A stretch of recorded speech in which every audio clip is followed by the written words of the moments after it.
तो ज़्यादा चर्चा के साथ इस वक्त हमारे साथ वरिष्ठ पत्रकार अजय जी हमारे साथ इस वक्त मौजूद है। बहुत बहुत स्वागत है अजय जी। आपने तस्वीरें भी देखी, हमने तस्वीरें भी आपको दिखाई कि किस तरीके से झगड़ा हुआ है, क्या कहेंगे? क्योंकि देखिए कोई पहला मामला नहीं है जब इस तरीके की चीज़ें सामने आई हो पश्चिम बंगाल से। पहले फेज में भी हमने देखा था किस तरीके से झगड़े हुए थे, हमले हुए थे, बॉम्ब ब्लास्ट भी हुआ था, और अब वही दूसरी तस्वीर जो है, ऐसी तस्वीरें जो है एक बार फिर देखने को मिल रही हैं। देखिए, बंगाल में कई जगह झगड़े हुए, परंतु आपको बताना वैसी हिंसा नहीं हुई जो अभी तक होती रही। उसकी वजह रही इसमें कोई शक नहीं, सीआरपीएफ का होना। आपको ये भी बता दें, कुछ जगह जैसे फर्स्ट फेज का चुनाव हुआ था तो एक जगह सीआरपीएफ पे बदतमीजी की लोगों ने पत्थर फेंके। उसके बाद वहाँ की पब्लिक खुद यूनाइट होकर के उनके पास गए और जा करके उन लोगों को सुपुर्द किया। हालांकि सीआरपीएफ ने उनको छोड़ दिया, परंतु इस बार चुनाव पे ये छोटी मोटी हैं, ये होनी थी, परंतु जो स्थितियां हैं, जो मतदान का प्रतिशत है उससे साफ झलक रहा है। जितना परसेंटेज फर्स्ट फेज में हुआ है उतना इसमें भी आएगा, ये 90% के लगभग जाएगा। अब आपको ये बता दें, जो मतदान हो रहा है उसमें जो सबसे बड़ी बात आ रही है वो आ रही है कि मुस्लिम बहुल जो क्षेत्र में वहाँ पे मतदान ज़्यादा हो रहा है। जैसे आपको बता रहे हैं, 11 बजे तक की खबर ये थी कि 40% मतदान हुआ था। हाँ। 40 में से कलकत्ते में 36% था और 24 परगना नॉर्थ और साउथ में है, इसमें लगभग 39% था। और जो मुस्लिम बाहुल है, नादिया वगैरह, इन सब जगह लगभग 45%, 46-47% था।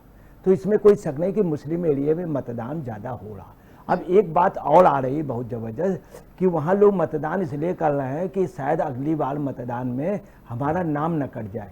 वहीं हिंदुत्व बाहुल क्षेत्रों में ये स्थित है कि उनका ये मानना है कि अगर मतदान नहीं किया तो हम खुद यहाँ रिफ्यूजी हो जाएंगे, हमको वोट देने का अधिकार नहीं रहेगा और हम खुद अल्पमत में हो जाएंगे। वहीं जो बांग्लादेश समर्थक हैं या जो खासतौर घुसपैठी हैं, वो भी खुल करके मतदान कर रहे हैं, चूँकि उनके पास उनका ऑलरेडी सारे कार्ड बने हुए था।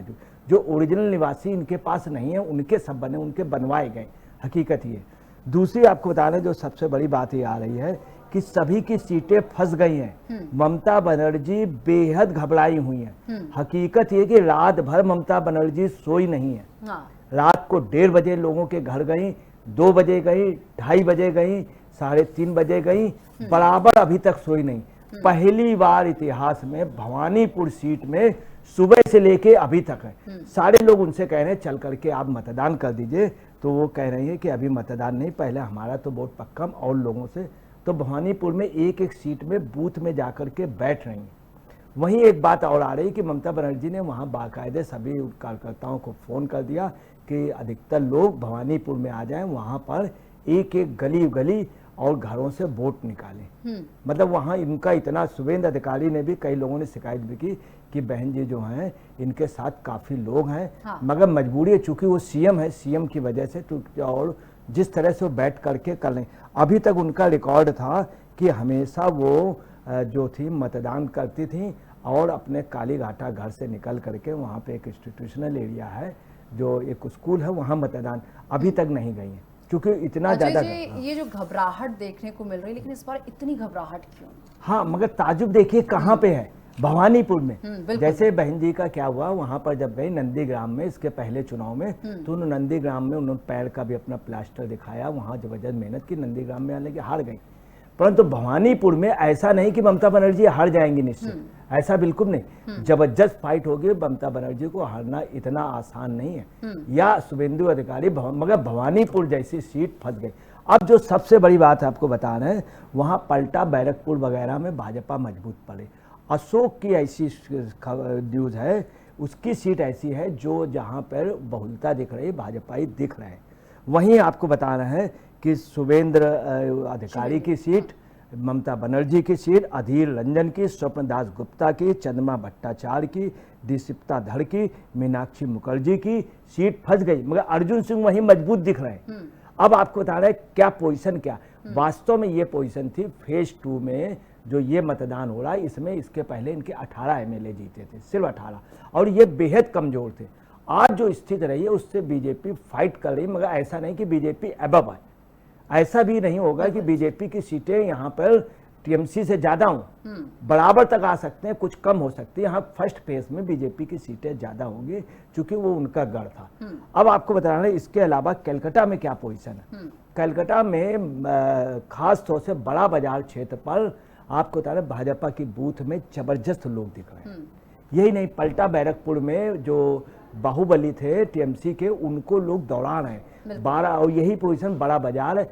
कलकत्ते की सीट में हालांकि मतदान कम हो रहा, हाँ। मैं कलकत्ते में भाई भाजपा जो है वो 11 सीटों में फाइट कर रही है, 6 में भाजपा बहुत मजबूत पोजीशन में, ये पहली बार है, पहली बार। हाँ। दूसरी आपको बताना है सबसे बड़ी जो बात आ रही, कालीघाट में जहां ये भवानीपुर में इनका सीट फंस जाना बहन जी के साथ, जो सबसे बड़ी बात आ गई ममता जी के साथ, वो वहां क्यों टिकी हुई है और सीटों में वो सब जगह जाती थी, ये भी टीएमसी के कार्यकर्ताओं का मॉडल डाउन। और अंदर की मैं एक बात बता रहा हूं, वो ये है कि कुछ सांसद और राज्यसभा सदस्य दिल्ली में बात कर रहे थे। ममता बनर्जी को मालूम है, रात को उन्होंने फोन किया उन सांसदों के, उसमें उन्होंने फोन नहीं उठाया।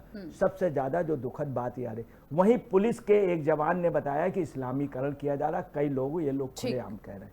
अब आपको बताना है कि अजय पाल शर्मा के बारे में ये पोजीशन है कि वहां की महिलाएं वगैरह कह रही हैं, वो स्पष्ट रूप से कह रही हैं कि अगले चुनाव में फिर आइयो, और कह रहे हैं अजय पाल मौर्य अगले चुनाव में फिर आइयो। उनको वहां पे बहुत जबरदस्त जहांगीर खान जो हैं वो एक सीट और जिसका मैं जिक्र करना चाहूंगी, पानीहाटी सीट का अगर मैं जिक्र करूं, क्योंकि यहाँ से टीएमसी के तीर्थकर घोष कैंडिडेट हैं और बीजेपी से रत्ना देवनाथ हैं। अब हमें ये चेहरा नहीं भूलना चाहिए बीजेपी का, क्योंकि आर्टिकल रेप पीड़िता की मां है बीजेपी की कैंडिडेट। आपको याद होगा कि किस तरीके से ये सारा पूरा मामला था। तो महिला सुरक्षा बहुत बड़ा मुद्दा है।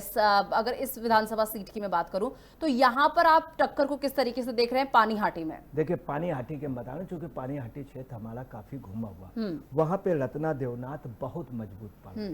आपको बता रहे रत्ना देवनाथ का बोलने का स्टाइल, जिस तरह से बोलती है उसका प्रभाव पड़ता। मैं आपको बता रहा हूँ, अभी काल जो वहाँ का मेडिकल कॉलेज था, वहाँ पे एक बच्ची के साथ रेप हुआ, मर्डर हो गया, तो वहाँ पे काफ़ी महिलाएं लगी थी, उसमें ये भी थी सब लोग। तो वहाँ की महिलाओं का कहना था कि मैं इसलिए अपनी छोटी बच्ची को भी लेकर के आया हूँ, इतनी एजेड है, क्योंकि हमारे यहाँ सुरक्षित नहीं। यही पोजीशन शहजान खां पे भी आरोप लगे थे, जहांगीर खां पे लगे थे, कोर्ट ने भी वो किया। कई महिलाओं ने बताया था कि हमसे बदतमीजी होती है, रेप होता, महिलाओं ने बाकायदा गवाही दी थी। तो ये सब बातें ये ममता जी के निगेटिव जा रहा। वहीं मगर ममता बनर्जी ने क्या किया, महिलाओं को इतनी सुविधाएं दी हैं, उसका भी असर है कि महिलाओं को मोदी उतना तोड़ नहीं पाए। अब आपको बता रहे हैं कि जो ये विधेयक आया था महिला वाला, ये ऑलरेडी 2023 में हो गया था। ये सब ड्रामा था एक प्रकार से, और खासतौर भाजपा का, कि इससे महिलाओं का वोट बढ़ेगा। मगर इसमें कोई शक नहीं, जो महिलाओं की कटसी ममता बनर्जी के प्रति पूरी थी, वो अब नहीं रहेगी। अभी भी आपको बता रहे हैं, अब भाजपा की कटसी के महिलाओं के प्रति बढ़ी है, अब महिलाएं भी उनके प्रति वो हुई, मगर ऐसा नहीं कि बहुत बड़ा परसेंटेज महिलाओं। हाँ, पुरुष हिंदू मतदाता का वोट ज्यादा जा रहा है, ताजुब ये देखिए, हकीकत ये महिलाओं के अंदर अभी भी ये है कि ममता बनर्जी ने बहुत काम किया एक लेडीज के नाते। ठीक है अजय जी, बहुत शुक्रिया आपका हमारे साथ जुड़ने के लिए। और लगातार हमारी नज़र जो है पूरे चुनाव में बनी हुई है, सुबह 7 बजे से लगातार वोटिंग हो रही है, आगे भी ये कवरेज यूं ही जारी रहेगी। अजय जी, हम इस वक्त पानीहाटी की बात कर रहे थे, इस क्षेत्र की हम बात कर रहे थे, इस विधानसभा क्षेत्र की हम बात कर रहे थे। इस पर आप और भी जो है विस्तार से अपनी बात रखने वाले थे, क्या कह रहे थे आप? देखिए, आपको बता दें, पानीघाट में रत्ना देवनाथ जी जो बच्ची की मदर है, जिस बच्ची का रेप हुआ था और बाद में मर्डर हो गया था, वो बंगाल का बहुत बड़ा मामला हुआ। बंगाल में अभी तक 3 मामले बहुत हुए। एक तो कार मेडिकल कॉलेज वाला जो डॉक्टर लड़की थी, एक ये, और तीसरा शहजान शेख के खिलाफ जो हाई कोर्ट तक ने उसके अरेस्टिंग के आदेश दिए। ये तीनों लोगों की जुबान पर है और आम महिलाओं को भूले नहीं। सबसे बड़े आंदोलन भी यही हुए हैं पूरे हिंदुस्तान में। कहीं पे रेप पे अगर सबसे बड़े आंदोलन इधर हुए हैं सरकार के खिलाफ, तो बंगाल में हुए। और ख़ासतौर से रत्ना देवनाथ ने जिस तरह से किया है, चूँकि पीड़िता की मदर है और ये चुनाव लड़ रहे हैं, वहाँ पे मैं आपको बता रहे हैं कि देवनाथ को कोई भी नहीं हरा सकता है। ममता बनर्जी ने बहुत कोशिश की। आज की ये स्थिति है कि ममता बनर्जी अपनी सीट बचाने के लिए लगी हुई है। और दूसरी आपको बता रहे हैं कि रत्ना देवनाथ का जो बोलने का स्टाइल है, जो उन्होंने जिस तरह के बयान दिए, कोई भी बयान उन्होंने आउट ऑफ लाइन जा करके नहीं किया और बड़ी हर चीज में बड़ा सच बोला। सबसे बड़ी बात ये, मीडिया ने भी उनसे कई बार कई चीज़ों में ये पूछा कि मतलब जैसे उन्होंने किसी पे जो जिस पे भी ब्लेम लगाया तो डायरेक्ट ब्लेम लगाया जो लोग हैं। उन्होंने ऐसा नहीं कि व्यवस्था या सरकार या ममता बनर्जी को डायरेक्ट दोषी बनाया, मतलब राजनीतिकरण नहीं हुआ उनके बयानों का। वो बात अलग है कि विपक्ष ने, जो वहाँ का विपक्ष है, उसने उनको टिकट दी टीएमसी के अगेंस्ट के, वो बात है। तो ममता खासतौर से रत्ना देवनाथ की वहाँ एक अलग रिस्पेक्ट है। लेकिन आपको लगता है सर, क्योंकि देखिए आजकल रेप जो हुआ था हॉस्पिटल में, जिस तरीके से रेप किया गया था, उसके बाद लोकसभा चुनाव भी हुए थे, लेकिन रिजल्ट उस मुताबिक नहीं आया था। हमें लगा था कि शायद कुछ तो परिवर्तन होगा, लेकिन कोई परिवर्तन वहां पर ज्यादा देखने को नहीं मिला। तो क्या ये मुद्दा जो महिला सुरक्षा का मुद्दा है वो इस सीट पर काम करेगा इस बार? इस बार निश्चित करेगा। मैं आपको बता रहा हूँ, खासतौर कार मेडिकल कॉलेज में जो था उसके प्रिंसिपल को क्या किया था इन्होंने, और प्रमोट कर दिया था और उसको हटाया नहीं था। आम पब्लिक नाराज, ये नहीं, जिस लड़के ने रेप किया था वो पुलिस की गाड़ी से चलता था। हम भी वहाँ रिपोर्टिंग करने गए थे, हम लोगों ने उससे बात भी की थी लड़के से। वहाँ के पुलिस अधिकारी, वहाँ का पुलिस अधिकारी को ममता बनर्जी ओपन बचा लाई थी। यही नहीं, जब मेडिकल कॉलेज के स्टूडेंट उनके घर पे गए तो बड़े कायदे से बाहर खड़े रहे और ममता बनर्जी की बहुत इज्जत की। ममता बनर्जी ने स्पष्ट कहा कि पुलिस अधिकारी और प्रिंसिपल को आप हटाने के लिए नहीं कहेंगे। दूसरी बात, जो रेप्टिस्ट था उसको उन्होंने फेवर किया, खुल करके बचाने की कोशिश की। ये सब चीजें ममता जी के निगेटिव गई। और खासतौर से रत्ना देवनाथ का वाला जो मामला है उनकी बेटी का, ये तो आपको बताना है पूरे बंगाल इससे हिल गया और ये दर्द है पूरे बंगाल में महिलाओं का।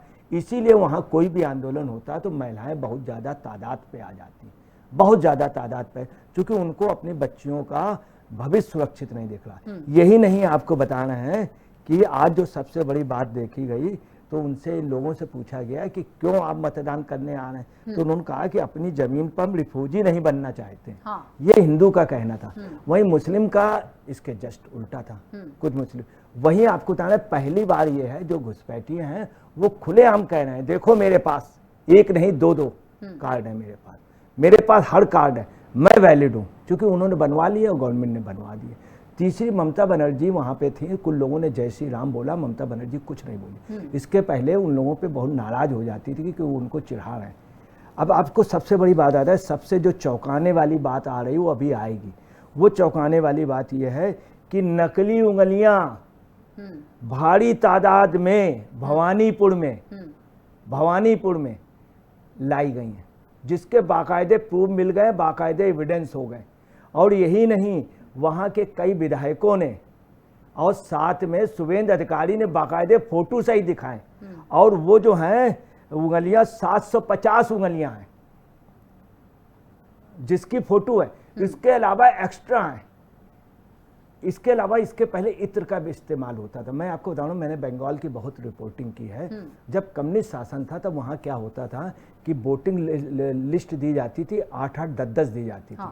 यूपी वगैरह में एक आध दी जाती थी उनके कार्यकर्ताओं। इसके अलावा आपको बताना, इंक बिगाड़ने वाली वो दी जाती थी कि आप इससे इंक बिगाड़ लेंगे 5-5, 6-6 बार। इसके अलावा हाँ, आलू दिए जाते थे झोले में, और बनाना सिखाया जाता। आलू का मतलब होता था हैंड बम, छोटे वाले, वो बनाना सिखाया जाता था किस तरह से पोटास और ये कर करके वो आप करके कर लेंगे। अब बंगाल में ये शुरू से मगर पहली बार हिंसा में कंट्रोल हुआ है। वहीं आपको ये भी बता दें कि जो सबसे बड़ी बात आ रही, इनके अलावा कुछ पुलिस वालों ने स्पष्ट रूप से कहा है, उनकी नौकरी भी चली गई, कि यहाँ पे इस्लामीकरण किया जा रहा है। उन पुलिस वालों का कहना है। इस बार भी आपको बताना, तमाम जगह खास तौर से टीएमसी के लोग अपने बाहुबली दिखा रहे थे, मगर उनका पिटना शुरू हो गया कल से। जैसे आपको बताना है, पलटा बैरकपुर में अभी की पोजीशन, बड़ा बाजार आसपास क्षेत्रों में जहां इनका गढ़ था कांग्रेस का, इनका मतलब वो वहां पे स्थित, यही आपको सुबह ठीक है अजय जी, मैं थोड़ी देर आपको रोकना चाहूंगी। इस बीच एक बड़ी खबर सामने आ रही है, जहां पर एक पोलिंग बूथ पर इंस्पेक्शन करने पहुंचे शुभेंदु अधिकारी। इस वक्त की बड़ी खबर आपको दे दें, और टीएमसी समर्थकों ने शुभेंदु अधिकारी को घेरा है। समर्थकों ने जय बंगाल के नारे लगाए हैं। नंदीग्राम भवानीपुर बीजेपी उम्मीदवार शुभेंदु अधिकारी यहाँ इंस्पेक्शन करने के लिए पहुंचे थे, निरीक्षण करने के लिए पहुंचे थे। इसी दौरान टीएमसी के जो समर्थक थे उन्होंने शुभेंदु अधिकारी को घेरा और समर्थकों ने जय बंगाल के नारे लगाए हैं। शुवेंदु अधिकारी और टीएमसी समर्थकों के बीच झड़प भी देखी गई है। इस वक्त की बड़ी और अहम जानकारी आपको दे रहे हैं। पोलिंग बूथ पर इंस्पेक्शन करने के लिए पहुंचे शुवेंदु अधिकारी। टीएमसी समर्थकों ने शुवेंदु अधिकारी को घेरा। तस्वीरें आपको दिखा रहे हैं। समर्थकों ने जय बंगाल के नारे लगाए हैं। शुवेंदु अधिकारी टीएमसी समर्थकों के बीच झड़प भी हुई है। ये तस्वीरें लगातार आपको दिखा रहे हैं।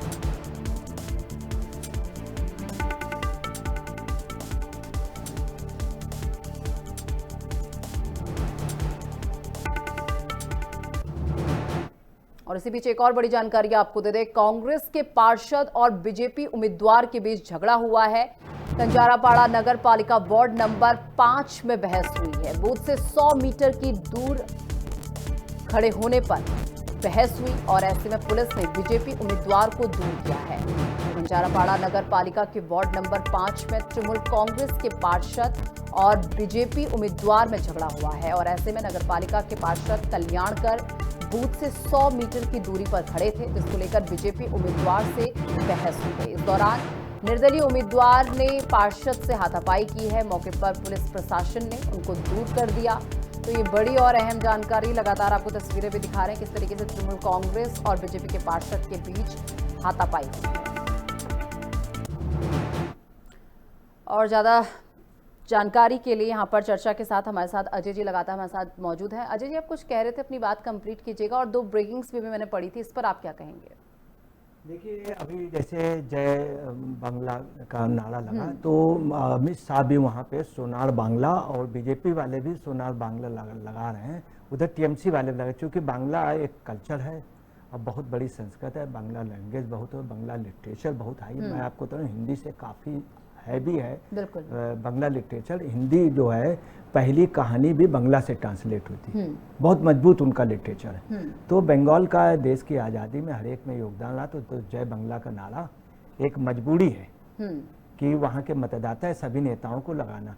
अब है क्या कि घबराहट बहुत ज़्यादा है। घबराहट किनके बीच में?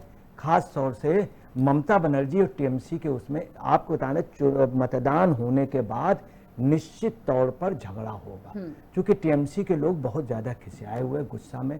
ममता बनर्जी सोई नहीं, उनको लगातार कहा जा रहा है कि आप मतदान कर दीजिए और आप जाकर, तो वो पूरे क्षेत्र में अपने को बचाने में लगी हुई। और एक बात आई, वहाँ पे लोगों को रुपए भी बांटे गए हैं कि इंक आप लगवा लीजिए। जो वोट नहीं पढ़ सकते थे उनको, जो उनको नहीं देंगे वोट, तो उन लोगों ने कहा भाई 1000 रुपये ले लो या 1500 रुपये ले लो, 2000 ले लो, 2500 ले लो, यहाँ इंक लगा लो ताकि तुम वोट न डाल पाओ।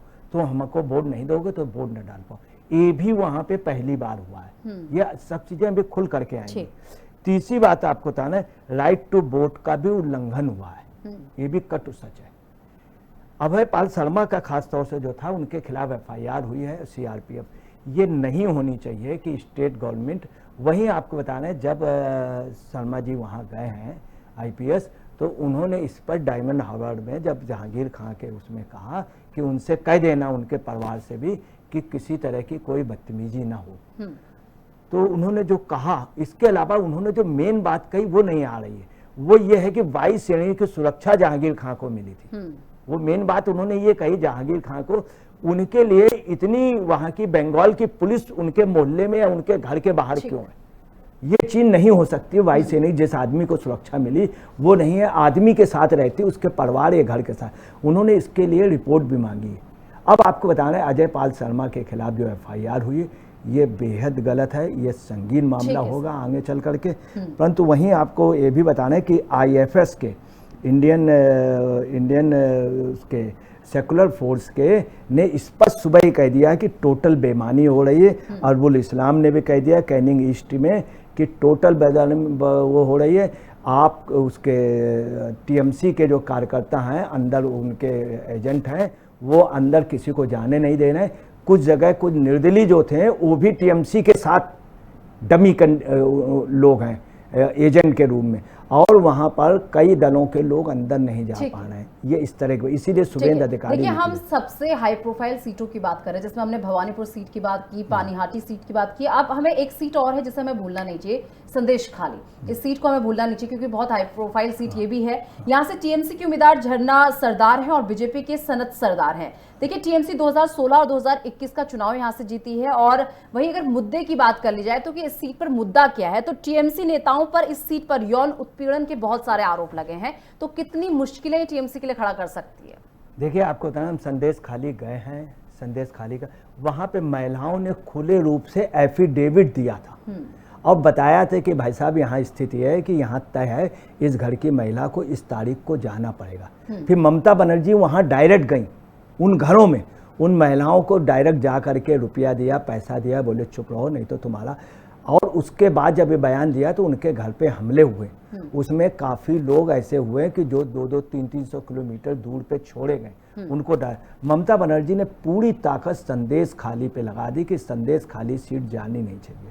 उसकी वजह जो शाहजहां शेख है उसके बांग्लादेश से संबंध है। वहाँ खुलेआम मैं आपको बता रहा हूँ कि बांग्लादेश का रेडियो सुना जाता, बांग्लादेश का टीवी सुना जाता है। और यही नहीं, वहाँ पर आपको बतलाना, आज अभिषेक बनर्जी ने भी बयान दिया, ताजुब की बात ही देखिए कि स्पष्ट रूप से वहाँ पे हर जगह आपको मैप मिल जाएगा जिसमें बंगाल, त्रिपुरा, बंगाली भाषी और बांग्लादेश ये सब एक दिखाया जाता है, एक।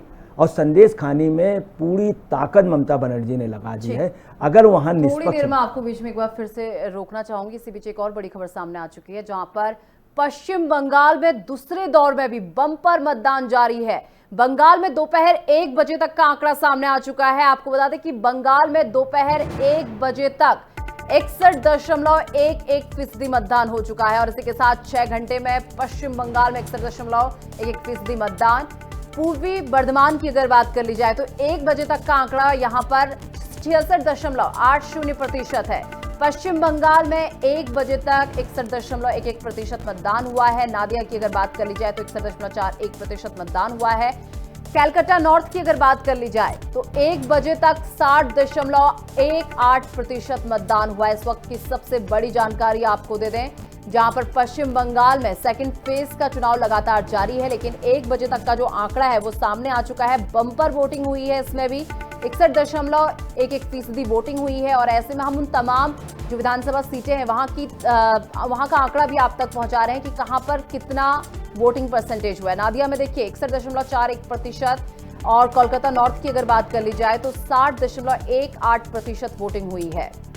तो पश्चिम बंगाल के दूसरे चरण में बम्पर वोटिंग हुई है। बंगाल में दोपहर 1 बजे तक 61.11% मतदान हुआ है।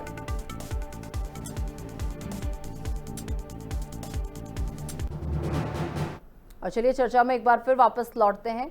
अजय जी, आप अपनी बात भी कंप्लीट कीजिएगा, साथ ही साथ जो ये मतदान प्रतिशत 1 बजे तक का सामने आ चुका है, बम्पर वोटिंग हुई है इस फेस में भी? जी, आपको बता दें, एक संदेश खाली में मैं एक चीज बोल दूं, वहाँ के मौलाना ने एक बयान आज दिया है। हाँ। उन्होंने स्पष्ट रूप से कल रात को कहा, आज भी उन्होंने जब मजलिस हुई वहाँ पर तो उन्होंने कहा सियासत और शतरंज में वजीर को बचाने में पियानो की शहादत होती है, आप लोगों को शहादत नहीं देनी है। जैसा इलेक्शन हो रहा उसमें होने दो और कोई भी ऐसा काम ना करो, कोई कानून हाथ में न लो, ये वहाँ के मौलाना ने मुस्लिमों से कहा। क्योंकि संदेश खाली को ममता बनर्जी ने टारगेट बना लिया था। ये भी एक नई चीज है निकल करके आई। दूसरी आपको बताना, जो मतदान का प्रतिशत है तो आपको बताना 1 बजे तक 61.11% मतदान हुआ, पूर्वी खास तौर से पूर्वी उसमें और 24 परगना में और नादिया में 66% मतदान हुआ। वहीं कलकत्ता जो हिंदू बाहुल है वहाँ पे 60%। मगर कलकत्ता में जो भीड़ देखी जा रही वो भाजपा के कैंपों में बहुत अच्छी भीड़ देखी जा रही। और सबसे बड़ी बात, भवानीपुर में भी भीड़ देखी जा रही है। यही नहीं, ममता बनर्जी से अब बराबर कहा जा रहा है कि आप जाकर के मतदान जाके कर दें। मतदान की जगह सब जगह और जगह उनको कुछ जगह जाना था, अभी तक ममता बनर्जी नहीं गई। खासतौर से घोड़ियाहाट सीट में उनको जाना था और तमाम जगह जाना था। काली घाटा के अलावा उनको हमेशा वो जाती हैं इसमें यहाँ के राम मंदिर वाले एरिए पे, वहाँ पर भी नहीं गई हैं। काली और बुंदेला नहीं गई हैं और बोंदेल में नहीं गई और पार्क सर्कस में नहीं गई। तो ये सब चीज़ें ऐसा लग रही हैं कि जो लगता है बहन जी अपने वो बचाने पे।